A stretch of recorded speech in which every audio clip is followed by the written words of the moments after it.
2-2 to Seager. To the right side, they'll get a run home and keep the tying run in scoring position. Garcia makes a good play on it, but his only play was to first base. And Seager gets a run batted in his 60th. And there he goes, right to right center field. That's going to get 2 home. And the Dodgers now with the lead. It is 3-2 Los Angeles on a 2-run single for Kenta Maeda. Renfroe, 7th pitch of the at-bat, and he got him swinging. First pitch strikes, getting the leading lady of every inning, and then finishing him off right here. Powder River by Renfroe. Strength against strength. High target set by Martin. 99 up top, strikes him out. Get ahead and then just get it in the vicinity, and he is around the edges right now. Hard to hit this stuff when you're throwing 3 different pitches in the strike zone. And Kike shoots one to right field, a base hit. Seager's going to get waved home. He will score. Hernandez heading for second. He is out at second. But more than that, getting him in. That'll get to the backstop. Here comes Mejia. Game tied. 4-4. And Yates 1-2 offering. Swung on, and that's a hopper. Oh, what a play by Reyes. Throws high, and the Dodgers are going to take the lead. On a throwing error that would have ended the top of the 10th. 1 ball, 2 strike pitch. And this ball's driven to center field, a base hit. Martin's going to be waved home. Here comes the throw. It's up the first base line. Russell scores standing up, and the Dodgers add another on a 2-out RBI single for A.J. He swings and hits a high fly ball, third base side, foul. Now drifting back into fair. Seager grabs it, and that's the ball game. The magic numbers down to 9. A 6-4 10-inning. Kike Kirby Yates, a very good closer in this league, not necessarily the same guy in a non-save situation, but you have 2 outs. What's the best approach in that situation to draw that walk? You know, he's like you said, he's a really tough pitcher.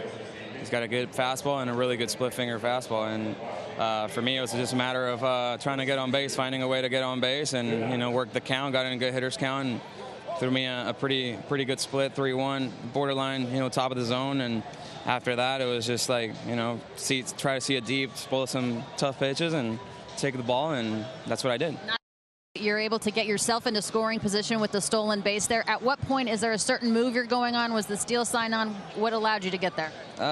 It wasn't. I had the green light. I saw that Mejia tweaked his oblique a little bit on the slide at second base on his double, and we were watching in between innings his throw to second base, and he kind of like lobbed it there. And I told George when I got on first, I was like, hey George, I don't know.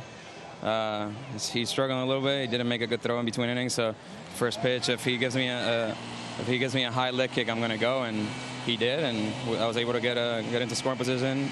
Russell hit that ball as good as you can hit it. The kid made an unbelievable play and then threw it away, and we were able to take the lead. Very observant there on the Mejia oblique, that situation there. Russell just being able to make the contact, hitting it that hard, and then forcing the defense to make a play. How big was that? Yeah, it's huge in that situation. Hit the ball hard, get a good pitch to hit. He did. Not lucky enough to get through for a hit, but he ran hard at first base like we always do, and put some pressure on him and threw it away, and we were able to win the game like that. And you also provide the insurance run before this thing was tied. What was so good about that at bat for you? Corey led off the inning with a double. From situation, runner at second, nobody out. I was just trying to, hit a ground ball the other way, get the runner over, and fortunately, Hosmer was playing in case I bunted, and that ball was able to sneak through. And that time I wasn't that fortunate going to second. I got thrown out, but we did a better job later in the game of putting ABs together and passing on the baton, and we were able to leave here with a series win.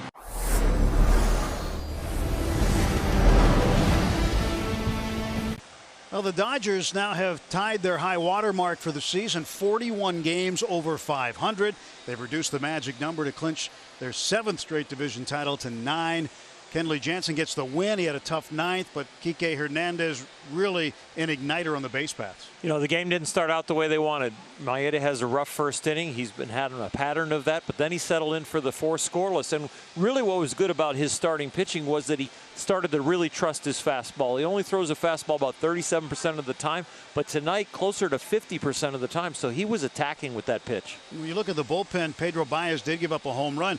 It didn't have anything to do with the lead at that time. Hosmer made it just a 1-run game, but prior to that, Joe Kelly pitched a scoreless inning. Yeah, the bullpen has been doing great lately. Kenley Jansen's going to be a little frustrated, but you know what?